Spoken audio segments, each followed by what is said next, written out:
тамошои манзараҳои дилфиреб дидан намудан аз минтақаҳои таърихӣ ҷаҳони маънавии инсонро ғанӣ гардонида рӯҳравони ҳар як фардро болида мегардонад. ин гуна мавзеъҳои таърихию фарҳангӣ дар тоҷикистон зиёд аст ки дилхоҳ нафар метавонад аз он дидан намояд.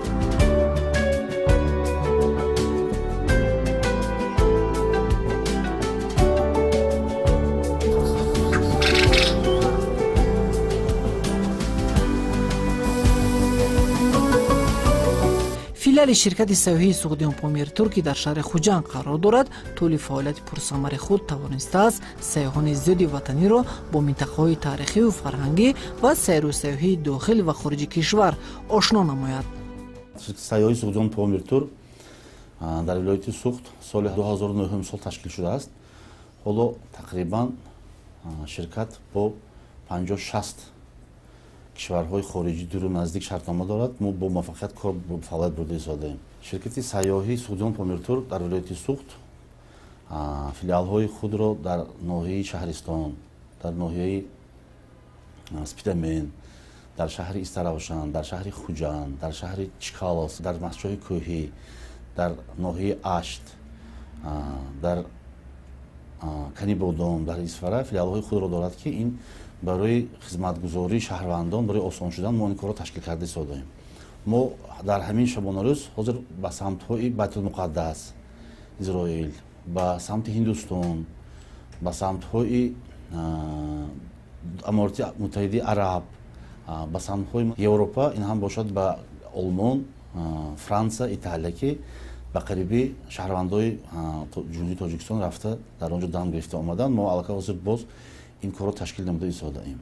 ширкат бо туризм дохила низ кор мекунад. мо якчанд гурӯҳҳоро аз шаҳри Исфара ба шаҳри Хуҷанд оварда мактаббачагонро сайру гашт карда истодаем. ҳозир ширкат тасмим гирифтааст ки дар вақти истироҳати мактаббачагон аз тарафи душанбе, аз тарафи ҷануб шаҳрвандон ва мактаббачагонро оварда дар шаҳри Хуҷанд барои истироҳат ташкил намояд. мо якчанд гурӯҳҳоро аз Хуҷанд ба Душанбе ташкил намудем ки бо муваффақият рафта дар он дар Ҳисору дар Душанбе дам гирифта омаданд. филиали шаҳри Хуҷанди мо онҳо бисёр бо туризми ҳам дохилию ҳам хориҷӣ дуру наздик машғул мебошанд ки ҳозир фаъолияти онҳо аз соли 2011 сар шудааст. инҷониб аз соли 2012 онҳо бо шаҳри қадимаи Самарқанду Бухоро машғул мебошанд, сафарбар менамоянд ки ҳар моҳ гурӯҳи мо аз шаҳри Хуҷанд умуман аз вилояти суғд ҷамъ шуда ба шаҳрҳои Самарқанду Бухоро 5 рӯза рафта бо муваффақият истироҳат карда истодаанд.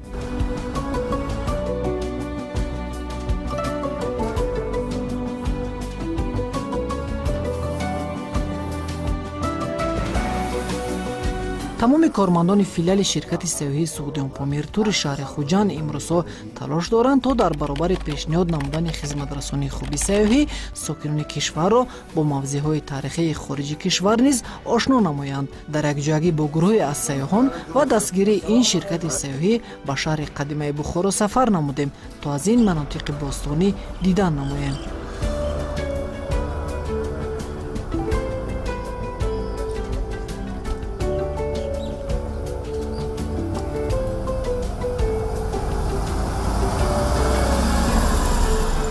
ҷиҳати муаррифии мавзеъҳои таърихии шаҳри бостонии Бухоро роҳбалад Абдуқодир Абдуллоев моро ҳамроҳӣ намуд.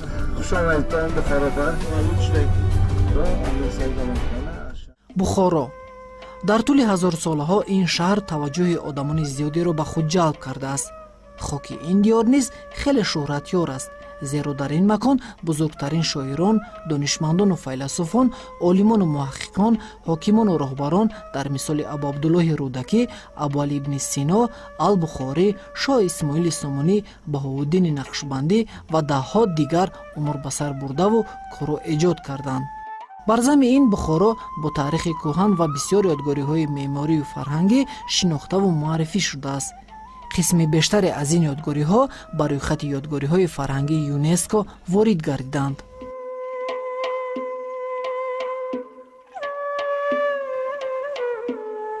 имрӯз таваҷҷӯҳи зиёд ба ёдгориҳои таърихӣ ки онҳо бозгӯкунандаи саҳифаҳои рӯзгори гузаштагони мо ба шумор мераванд хеле зиёд аст. این شاه اثرهای معماری را استاها و هنرمندان عصرهای گذشته با دستان گلکار خود آفریدند که تا امروز همچون میراث جاویدانی باقی مانده است. یکی از چنین یادگاری‌های معماری و تاریخی بخارا قلعه ارک میباشد. تمام اطراف آن با دیوارهای مستحکم پیچانیده شده بود. تا آغاز عصر بیستم ارک همچون شهر اندرون شهر دانسته میشد. در این قلعه استخوان‌ها، انبار اسلحه، سر و لباس، قالین‌های بخارایی، گنج‌های قصر و غیره جایگیر بودند. امروز این قلعه یکی از جاذبه‌های شهر میباشد.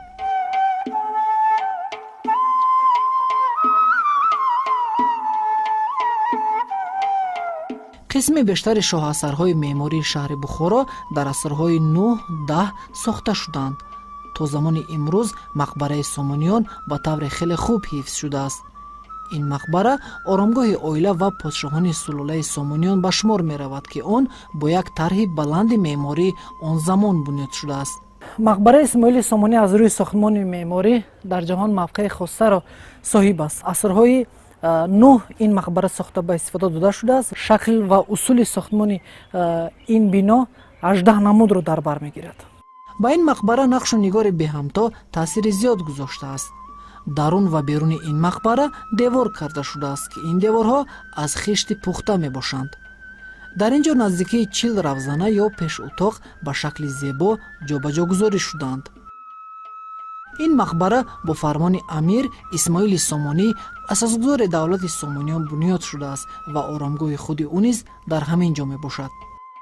در مدت روز از تغییریابی شعله آفتاب این مقبره شکل ظاهری و رنگ خود را عوض می کند. همین طریق این بنا رمز عالم را تجسم می کند. مقبره اسماعیل سامانی تا هنوز یکی از نمونه های برجسته معماری دانسته می شود.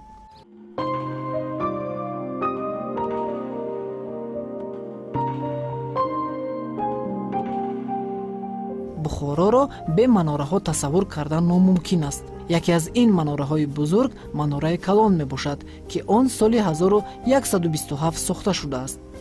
این مناره با حشمت ساختمان معاصر مهندسی همان زمان با 47 متر بلندی در آسیای میانه بلندترین مناره به حساب می رود. این مناره معجزوی طول 8 عصر برای باشندگان شهر همچون عبادتگاه و همچون برج نظارتی خدمت کرده است. همچنین در اینجا یکی از بزرگترین مسجدهای بخارا مسجد کلان نیز ارزی هستی دارد. این مسجد با مهارت بلند معماران حقیقی ساخته شده است.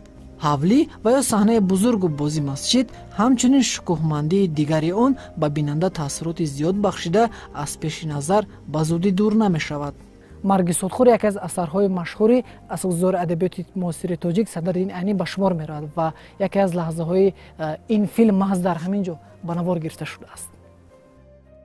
کارگردان فیلم مذکور یکی از کارگردان برجسته تاجیک طاهر صابرов می باشد. این فیلم سال 1966 به نوار گرفته شده است. در این فیلم هنرمندان مشهور سینما ظاهر دوسماتов، حبیب الله عبدالرزاقов، عطا محمدجانov و دهها سینماگران تاجیک نقش آفریدند. در این ردیف دهها فیلم های دیگر از جانب تاجیک فیلم در منطقه های مختلف شهر بخارا روی نوار آمدند. اکنون برمیگردیم به زمان های قدیم شهر بخارا.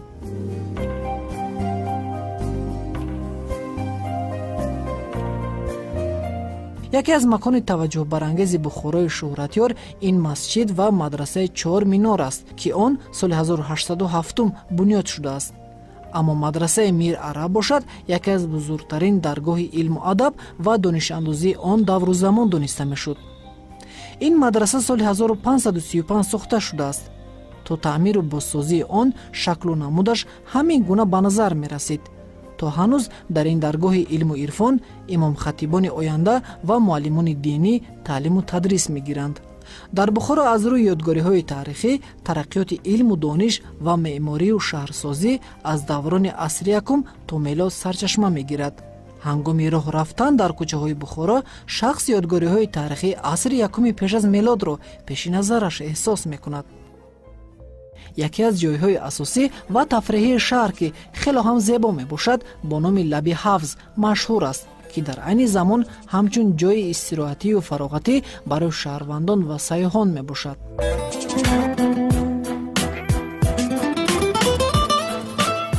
дар атрофи ин ҳавз меъмориҳои таърихӣ ҷой гирифтанд. майдони ҳавз аз чаҳор тараф бо як меъмории хос ва мунаққашу ҷолиб оро дода шудааст. хусусан пайкаре ҳаҷвгуфтори машҳур хоҷа Насриддин ба ин макон зебогии дигар зам намудааст. ба чойхонаи лаби ҳавз ки дар омезиш бо усули қадимию муосир сохта шудааст, шаҳрвандони дохилӣ ва меҳмонони хориҷӣ хеле зиёд ташриф меоранд. ҳатто шомгоҳҳо низ дар ин макон нафарони зиёдеро дидан мумкин аст ки ҳамагӣ бо гӯш кардани суруду мусиқӣ ҳаловат мебаранд. моро низ суруди тоҷиконае ба олами маънавиёт ворид кард.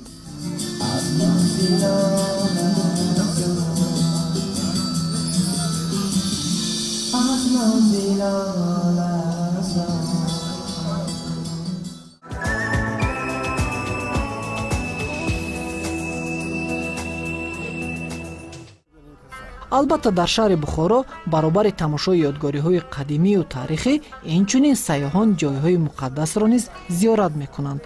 яке аз чунин маконҳои муқаддас ин маҷмӯаи меъмории хоҷа муҳаммад баҳоуддин нақшбандӣ мебошад. баҳоуддин нақшбандӣ дар асрҳои 13 умр ба сар бурдааст ва номи аслии ӯ хоҷа саид муҳаммад мебошад ва ба ин ҷои таърихӣ нафарони зиёде меоянд ба хотири ошноӣ пайдо кардан аз маҷмӯаи меъмории ин донишманд. дар сафари худ ба ин макон сайёҳони зиёдеро вохӯрдем ки ҳамагӣ аз шакл ва усули сохтмони он дидан мекарданд. маҷмӯаи мазкур аз масҷид ва мадрасаи абдулазизхон, масҷиди қушбегӣ, мақбараи подшоҳон, ҳавз, манора ва дигар биноҳо иборат мебошад. ашхоси ба ин макон омада бо муҳаббату ихлос як ҷуръа об аз чашмаи шифобахши он нӯш мекунанд то ба дардашон дармон ёбанд. ҳамчунин онҳо ҳангоми бозгашт аз ин чашмаи шифобахш об мегиранд ва онро барои наздикону пайвандонашон бо худ мебаранд. ҳамакнун меравем ба сарои амирии шаҳри бухоро ки ситораи моҳи хоса ном дорад. ситораи моҳи хоса дар солҳои 1911-1920 бо супориши амири ҳамон вақта амир олимхон сохта шудааст ва бине ки алон мебинед бо шакли ҳарфи п сохта шуда яке аз ҷойҳои истироҳатию тафриҳии амирони ҳамон замон ба шумор меравад. дар паҳлӯи чапи сарой осорхона мавҷуд аст ки бо нақшу нигори ба худ хос сохта шудааст. шакл намуди ороиши он меъмории кишварҳои осиёи марказӣ ва аврупоро ба ёд меорад. бозёфти нодири асрҳои 11 то 20 дар ин осорхона то ба ҳанӯз ҳифз шудаанд. хонаҳои алоҳида асрҳои гузаштаро ба ёд меоранд. хонаи сафед бошад намунаи асрҳои 19-20ро дар бар мегирад. деворҳои он бо муҳрачаҳои махсус оро дода шуда дар болои он нақшу нигори миллии мардуми шарқ дида мешавад. гуфта мешавад ки ин макон бештар барои истироҳат намудан дар фасли тобистон хос аст.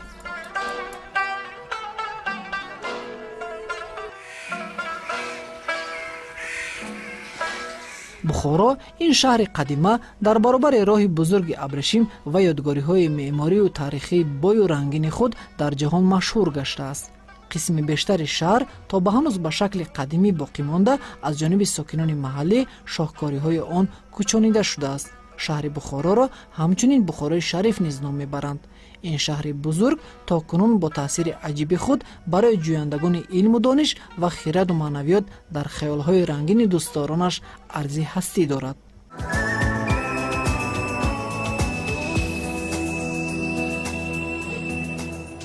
дар замони қадим шоҳрои бузурги абрешим шарқу ғарбро бо ҳам мепайваст ва имрӯз низ мардумони зиёд аз кишварҳои гуногун метавонанд ба дилхоҳ мамлакат тавассути ин шоҳроҳ бираванд. дар гузашта сайёҳону тоҷирон аз шоҳроҳи бузурги абрешим зиёд гашту гузор мекарданд ва барояшон Самарқанд маркази мувофиқе буд ҳам барои тиҷорат ва ҳам барои сайёҳат намудан. дар идома ба шаҳри қадимаи Самарқанд сайёҳат мекунем ки роҳбалади навбатӣ Фазлиддин Фахриддинов моро ҳамроҳӣ хоҳад кард.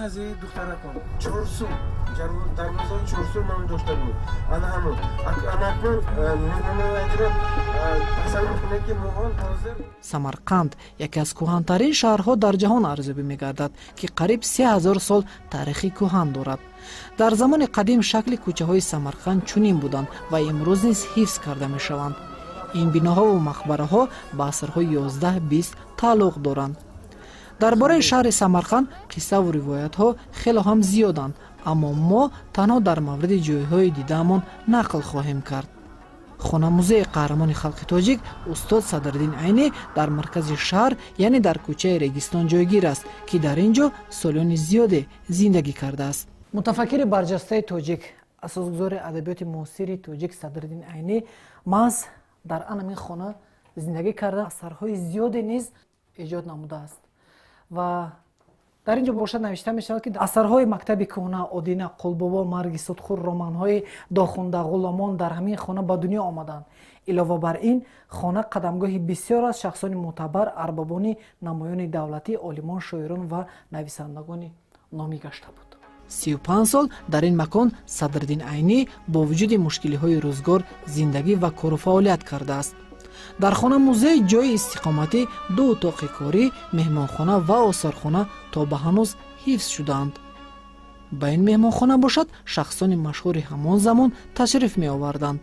Инчунин дар хона музей асарҳои беназири устод Садриддин Айнӣ, ки бо чанд забон нашр шуданд, ҳамчунин ашёҳои рӯзгор нигоҳ дошта мешаванд. ҳоло бошад чорабиниҳои зиёди таълимию фарҳангӣ дар ин макон баргузор мегарданд. аз ин макон каме дуртар майдони асосии Регистон мавҷуд аст, ки диққати ҳар як бинандаро ба худ ҷалб мекунад. дар ин майдон 3 бинои боҳашамат ҷой гирифта, ҳар яке ба худ таърихи махсусеро доро мебошад ва онҳо ба асрҳои 14-17 тааллуқ доранд. ин 3 бино аз мадрасаҳои таълимии Улуғбек, Шердор ва Тилокорӣ иборат аст.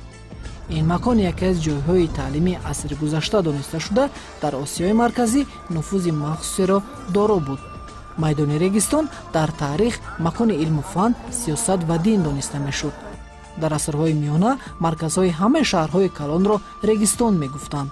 дар натиҷаи зилзилаи соли 1904 ин биноҳо зиёд хароб гардиданд ва бо гузашти чанд сол онҳо аз нав барқарор гардида, ҳоло ба яке аз ҷойҳои дӯстдоштаи сайёҳон табдил ёфтааст. дар дохили он ҳоло тӯҳфаҳои сайёҳӣ ва ашёҳои миллии таърихӣ ба фурӯш гузошта шудааст. ба ҷуз аз ин, чандин маконҳои таърихиро дар шаҳри Самарқанд вохӯрдан мумкин аст.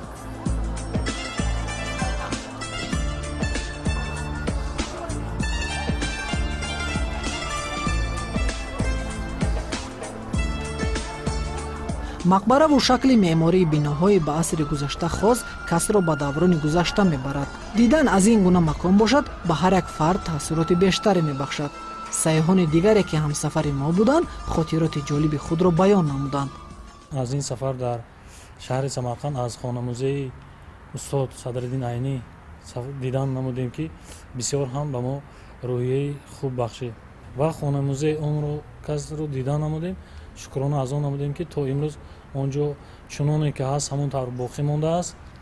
ман ҳамчун табиб мегӯям, ки сафар намудан ба ҷойҳои муқаддаси рӯҳи равони касро болида намуда барои тансиҳати ӯ фоидаи бисёр дорад. ман ба худ як тасаввур наве гирифтам, чунки вақте ки дар бораи таърихи худ одам огоҳӣ дошта бошад, медонад, ки чӣ қадар боигарӣ ҳаст. хушбахт аз он ҳисоб меҳисобам худамро, ки дар хонамузеи Садриддин Айнӣ будам, дидам ва боварӣ комил дорам, ки дар оянда барои насли наврас, насли ҷавон ҳаминро таманно мекунам, ки фурсат шавад, ки бояд аз таърихи худ огоҳӣ дошта бошанд. ман умуман аз таърихи худ дар нашрияҳо, аз китобҳо хонда будам, лекин ин ҷое, ки мисол шахсони баромади мо, шахсони бузурге, ки таваллуд шуданд ва вафот карданд, аз наздик ошно шудам. дар шаҳри Бухоро мақбараҳои Баҳоваддини Нақшбанд, Саид Кулол,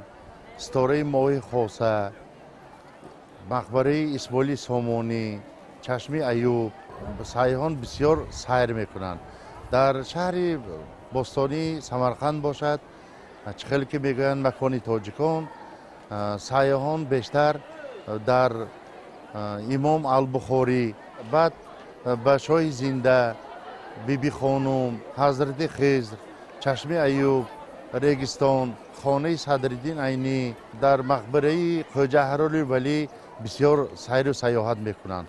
ҷойҳои муқаддас зиёрат кардан бисёр тасаввуроти калон медиҳад бар сайёҳон. албатта шароите ки барои мо ташкил кардан хуб буд. барои мо таассуротҳои зиёд аз он ҷо овардем.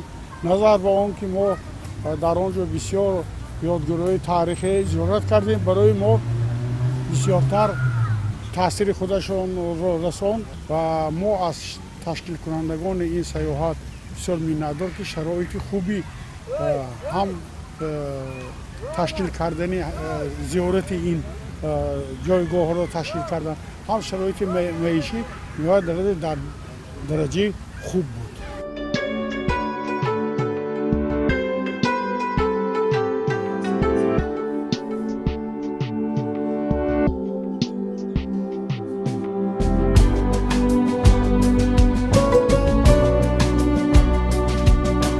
در این سفر خود تاثیرات خیلی زیاد برداشتیم و از تاریخ کهن اطلاع زیادی نیز پیدا نمودیم.